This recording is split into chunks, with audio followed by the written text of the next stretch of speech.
ओम शांति। हम आत्माएं जब परम धाम से नीचे आती हैं तो कर्म क्षेत्र पर संकल्प जरूर होते हैं, परंतु संगम युग पर आकर शिव बाबा हमें निरसंकल्प होना क्या होता है इसकी परिभाषा समझाते।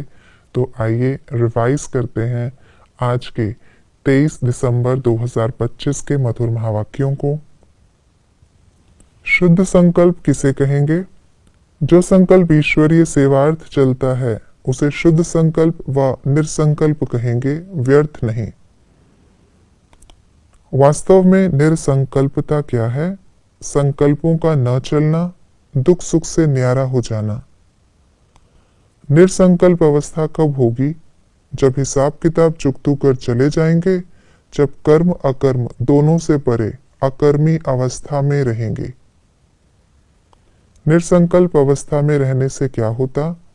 अपने और किसी भी विकारी के विकर्मों को दबा सकते हैं। विकर्मों से बचने के लिए कौन सी फर्ज अदाई पालन करते भी अनासक्त रहना है। अलौकिक ईश्वरीय दृष्टि रख करके मित्र संबंधियों की सर्विस करना, मोह की रग न जाए।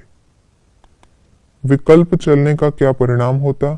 विकर्म बनते, दुख मिलता, सजाएं खाते, सर्विस नहीं कर सकते। ज्ञान विज्ञान में अवस्था किनकी है? जो बहुत अच्छी सर्विस करते हैं। सतयुग में कर्म बंधन न बनने का कारण क्या है? सतयुग में शुद्ध संकल्प चलने के कारण संकल्प संकल्प नहीं, कर्म करते भी कर्म बंधन नहीं बनता। हम कौन हैं? गुप्त रूप में देवताएं, जिनके आगे किसी का विकारी संकल्प नहीं चलता। योग युक्त होने से क्या होता है? बहुत कामी पुरुषों के संकल्पों का वार नहीं होगा। कायदे से आहुति न देने वालों की निशानी क्या है? देही अभिमानी नहीं बनते, परमात्मा से योग नहीं जुटता, सारा दिन बुद्धि भटकती रहती, किसी के भी स्वभाव में आ जाते, परमात्मा से प्रीत नहीं निभा सकते, परमात्मा अर्थ सर्विस करने के अधिकारी नहीं बनते। बहुत भारी पद किन्हें मिलता है? परमात्मा से सर्विस ले फिर सर्विस करने वाले सच्चे पक्के बच्चों को। विनाश को प्राप्त करना अर्थात परमात्मा जो खुद आकर हमारा बाप बना है उसे साधारण रूप में न जानकर कोई भी प्रकार का संकल्प उत्पन्न करना, गोया विनाश को प्राप्त होना। अभी कौन सा समय आने वाला है? 108 ज्ञान गंगाएं पूर्ण अवस्था को प्राप्त करेंगी और जो पढ़े हुए नहीं होंगे वे अपनी बर्बादी करेंगे। इस ईश्वरीय यज्ञ में छिपकर काम करने से क्या होता है?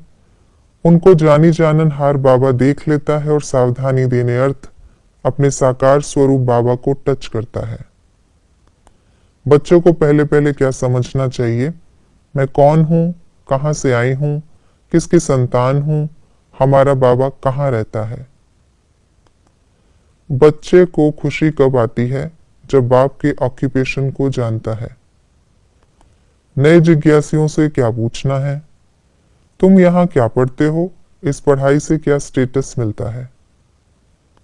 नए जिज्ञासियों को पहले क्या समझाना है? पहले अलफ फिर बे। अलफ को पूरा ना समझने से क्या होता है? परमपिता से लव नहीं जागता, खुशी नहीं आती। सन्यास किस लिए किया जाता है? सुख के लिए। विष्णु की शैया किस बात का यादगार है? हम विजयी बच्चों के सहयोगी जीवन का यादगार। विष्णु समान सदा हर्षित और निश्चिंत कौन रहते हैं? विकारों रूपी सांपों पर विजय प्राप्त कर उन्हें आराम की शैया बनाने वाले। सदा कौन सा चित्र अपने सामने देखना है? विकारों को अधीन किया हुआ अधिकारी हूं, आत्मा सदा आराम की स्थिति में निश्चिंत है। प्लान को प्रैक्टिकल में लाने की विधि क्या है? बालक और मालिकपन का बैलेंस रखना। कर्मेंद्रिय जीत बनने से क्या बन जाएंगे? प्रकृति जीत बन कर्मातीत स्थिति के आसनधारी सो विश्व राज्य अधिकारी। कर्मातीत कब बन सकेंगे? जब हर कर्मेंद्रिय हम राज्य अधिकारियों को जी हजूर जी हाजिर करेगी। हमें किन बातों की धारणा करनी है? विकल्पों के ऊपर जीत पाना, जो पढ़ा है वह दूसरों को पढ़ाना, देही अभिमानी रहने का पुरुषार्थ करना, कोई भी उल्टा कर्म छिपाकर नहीं करना, अनासक्त होकर फर्ज अदाई पालन करना, एवर हैप्पी गॉड के बच्चे हैं, इस स्मृति से अपार खुशी में रहना। ये थी आज की मुरली की विशेष बातें। हम एवर हैप्पी गॉड के बच्चे हैं, सदा ये स्मृति रहे, और साथ साथ जो पढ़ाई हम पढ़ रहे हैं वो अन्य आत्माओं को भी पढ़ानी है, देही अभिमानी होकर। ओम शांति।